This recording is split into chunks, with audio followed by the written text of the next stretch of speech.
Tribuners Timnas berhasil mendapatkan kabar buruk usai striker andalannya, Neymar Junior harus melewatkan laga melawan Swiss.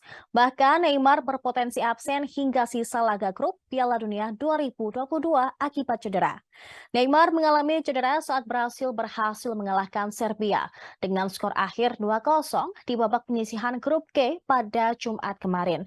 Pelatih Timnas Brasil, Tite, menarik keluar Neymar pada menit 80. Saat di luar lapangan, kamera menyorot kaki Neymar yang bengkak karena cedera yang dialami.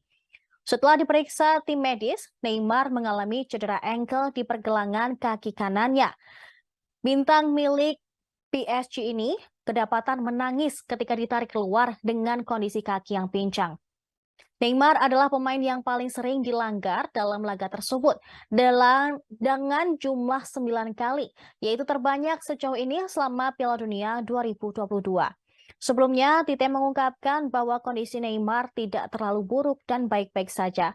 Namun kabar terbaru, Neymar dipastikan absen saat berhasil bertemu Swiss di laga kedua grup G. Pertandingan tersebut akan digelar pada hari Senin pukul 23 waktu Indonesia Barat.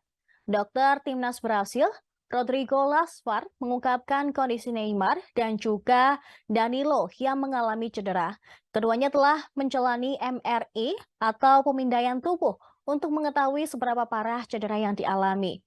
Pemindaian menunjukkan cedera ligamen lateral pada pergelangan kaki kanan Neymar bersama dengan pembengkakan tulang kecil. Sementara Danilo mengalami cedera ligamen medial pada pergelangan kaki kirinya. Neymar bisa saja mengalami kondisi yang lebih parah dari dugaan dengan waktu penyembuhan yang semakin lama. Hal ini dikarenakan dia memiliki riwayat cedera serupa sehingga kemungkinan besar juga melewatkan laga pamungkas grup G Piala Dunia 2022 melawan timnas Kamerun di Lusail Iconic Stadium Sabtu 3 Desember. Melalui Instagramnya, Neymar mengungkapkan cedera ini merupakan momen terberat dalam karirnya. Terlebih, ini terjadi ketika turnamen Piala Dunia. Neymar dan cedera nyaris akrab di pentas Piala Dunia. Edisi 2014 contohnya, dia tak bisa tampil saat berhasil dihajar 1-7 oleh Jerman. Kemudian edisi 2018, dia juga memiliki cerita cedera di bagian pergelangan kaki kanannya.